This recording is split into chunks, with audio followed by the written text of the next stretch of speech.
L'histoire des Juifs de France, racontée par Gérard Inger.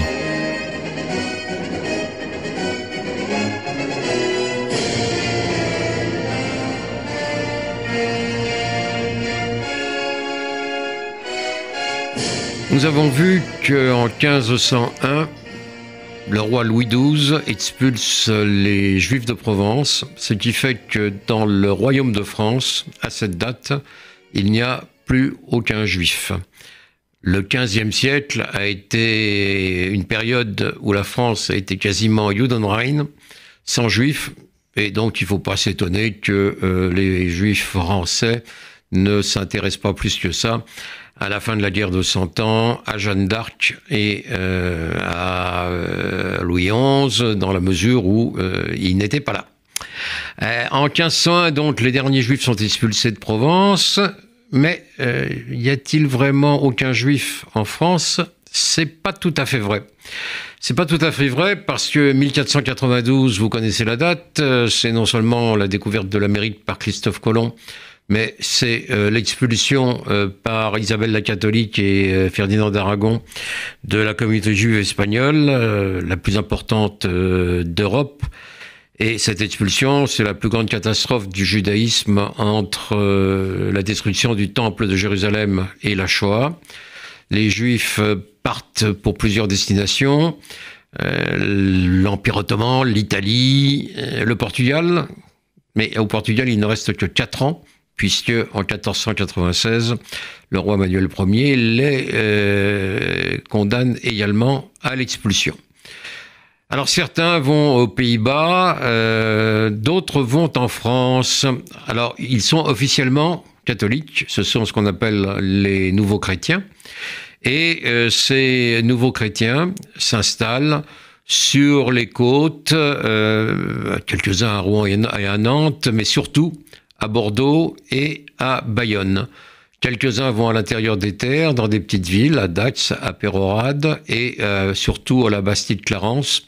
La Bastide-Clarence où l'on trouve encore aujourd'hui un cimetière juif dont la visite est assez émouvante. Ces juifs sont donc officiellement des nouveaux chrétiens, et ils sont reconnus comme bons catholiques par le roi Henri II, qui en 1550 leur donne des lettres patentes et des lettres de naturalité, ce qui en fait des sujets du roi. Ce ne sont pas des étrangers, ils deviennent français. C'est le seul cas avant la Révolution de juifs entièrement français.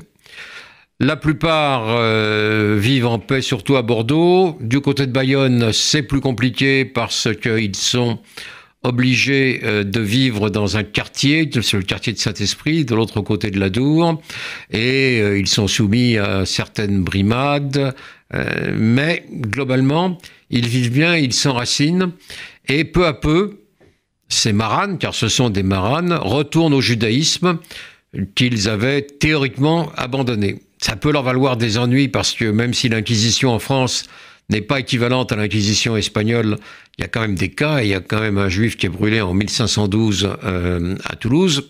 Mais globalement, on leur fiche la paix, et ces juifs deviennent de plus en plus souvent des juifs. Alors, certains restent chrétiens et abandonnent complètement le judaïsme. C'est le cas, par exemple, de Madame Lopez ou Madame de Loupe, qui a été la mère de Michel de Montaigne, mais d'autres reviennent peu à peu au judaïsme. Et à Bordeaux, ils font pour beaucoup, pas tous, mais pour beaucoup, fortune comme armateurs et commerce avec les îles et l'Afrique. D'autres deviennent banquiers. Alors les armateurs, la famille la plus connue, dont les descendants existent encore, c'est la famille Gradis, qui commerce avec les Antilles et avec les îles. Non pas le commerce d'esclaves, même si peut-être certains ont pratiqué un peu la traite, mais ils ne pouvaient pas posséder des esclaves car c'était interdit aux Juifs. Le Code noir, n'en déplaise à Monsieur Dieudonné, le Code noir interdit aux Juifs de posséder des esclaves et donc de s'installer dans les îles. Ces Juifs continuent sous le XVIIIe siècle, au XVIIIe siècle, à faire fortune. Les Gradis servent de banquier et d'armateur au comte de Choiseul, ministre de la Marine puis ministre des Affaires étrangères. Et d'autres sont dans la banque, comme les Pereire, sous le Second Empire plus tard, après la Révolution, donc on entendra parler d'eux. Et l'ensemble de ces juifs portugais vit bien, monte à Paris pour quelques-uns d'entre eux. Le plus vieux cimetière juif parisien est un cimetière de juifs portugais qu'on trouve au 44 rue de Flandre, dans le 19e arrondissement actuel. Et certains d'entre eux continuent à Paris à faire carrière et à prospérer.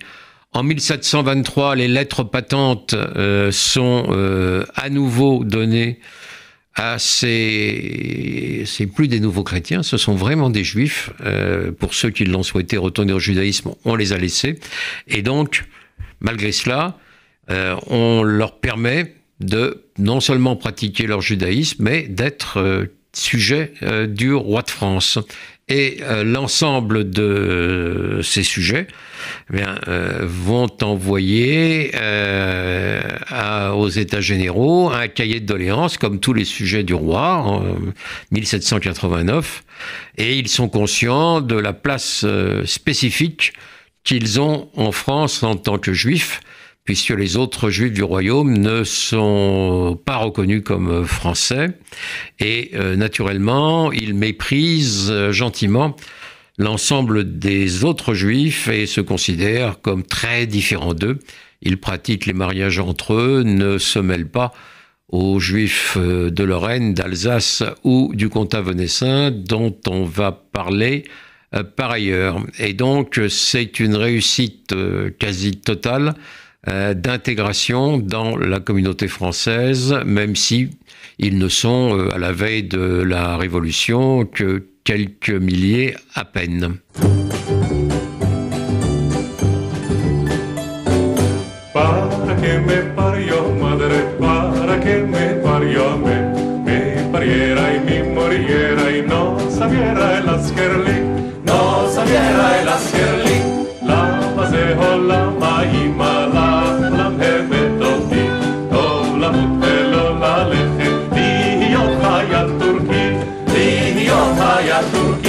במדים אותי הלבישו ערבי אפוף עשן, כל מי שיצא לדרך לא חזר עוד חי לכאן, לא חזר עוד חי לכאן.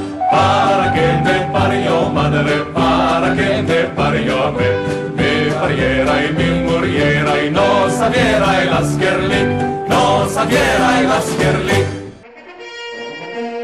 Retrouvez un nouveau feuilleton de l'histoire des Juifs de France, raconté par Gérard Inger, la semaine prochaine.